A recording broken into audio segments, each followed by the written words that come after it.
ভাই মরণ কি তোর স্মরণ করি নাই তুমি যখন যাবে মরে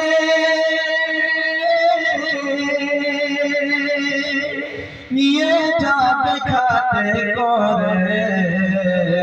সঙ্গে তোমার কিছুই যাবে না রে মুমিন ভাই মরণ কি তোর স্মরণ করি নাই মরণ কি তোর স্মরণ করি নাই মাশাআল্লাহ জাযাকাল্লাহ আর একটা ছোট ভাইকে নিয়ে আসিয়া 500 টাকা দিয়া গেল মসজিদে লাগিয়া ইহকাল পরকাল রাখিয়া তো ভালো আল্লাহ তাদের থেকে কবুল করো আমিন আমিন আল্লাহ আমিন আমিন দোয়াটার কবুল করো রব্বুল আলামিন আল্লাহ তোমার দরবারে আজকে ছোট ভাই আমার 500 টাকা হাজির করেছে আল্লাহ আল্লাহ